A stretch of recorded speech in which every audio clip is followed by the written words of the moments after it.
त्या रात्री मुंबई गोवा हायवेवर पावसाने थैमान घातलं होतं. रात्रीचे 2 वाजले होते आणि माझ्या डोळ्यावर अशी झापड येत होती की रस्ता दोनदा हलताना दिसत होता. त्याला हायवे हिप्नॉसिस म्हणतात. तुम्ही डोळे उघडता आणि अचानक तुम्हाला समजतं की तुम्ही 5 किलोमीटर पुढे आला आहात, पण तुम्हाला आठवत नाही की तुम्ही गाडी कशी चालवली. मला थांबणं गरजेचं होतं, नाहीतर माझा अपघात नक्की होता. आजूबाजूला घनदाट जंगल आणि फक्त काळोख.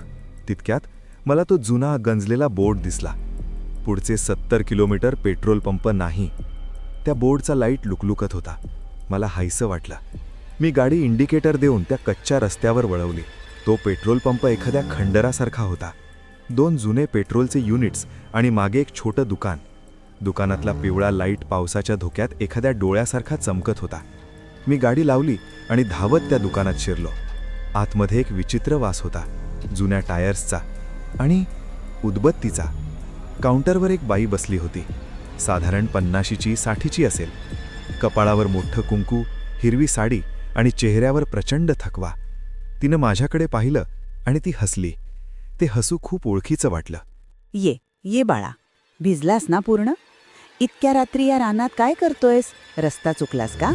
नाही मावशी, मुंबईला चाललो होतो, पण खूप झोप येत होती. कॉफी मिळेल का किंवा चहा?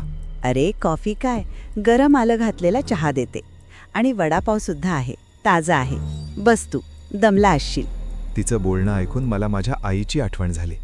मला खूप सुरक्षित वाटलं.